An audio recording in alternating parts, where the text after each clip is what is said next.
Hey guys, so this is just a fun video of things that I find at home in my mother's house that are very old. So this thermos is the one that gave birth to the thermos brand. It's a flask. Yeah, so it's still very operational, only that right now, it has worn out and there's no lid that fits. So I don't know how we can restore this back to a functional flask.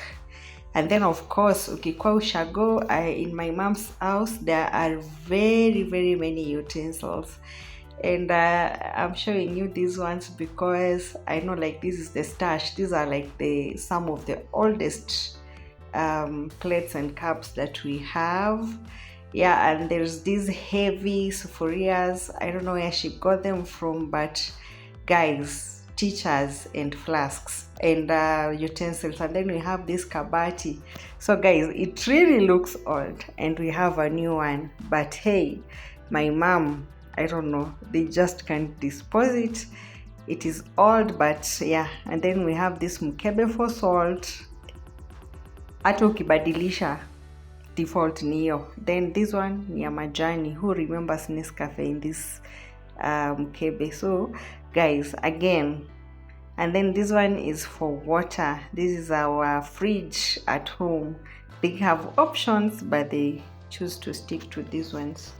Anyway, in their defense, the water from this pot tastes way better. So yeah, we just leave it at that. And yeah, so again guys, we also have this food warmer way before food warmers became a thing. I think this thing is maybe about 20 or so years old.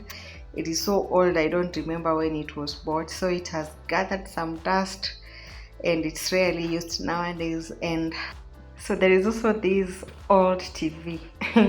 This one is a great old TV. That thing that you see, it's put there to add on some color, otherwise it's black and white. Again guys, they do have a modern TV, but they cannot just dispose of this one, and so to each their own. Yeah, this is the TV that they use sometimes. And then the other one is there for backup. And then we have these table chairs. I also don't remember when they were made, but yeah, they were constructed right here at home. So they have added some plastics, but they prefer using the wooden ones. So yeah. And then we have these two legendary ones. These ones are also so old. So kitambo, we used to put cushions on them, but nowadays they just sit there pretty. And almost finally we have these bicycles. Guys, these things are old, and I mean old, like old. Still very well functional. Mountain bikes for who? Sisi isn't our mountain bikes, tunatambua ni refu sana. No wonder I never learned how to ride a bicycle, because guys, how can you? Then we have this old Meko. It has been redone, I think maybe recently, but that was the original one. And then now we use this other modern one that is energy saving. And finally we have this for storage of our gas, I mean kuni. So yeah, and that's it. So I don't know if I should do a part 2 of things that are really old. Guys, what's your opinion of this video?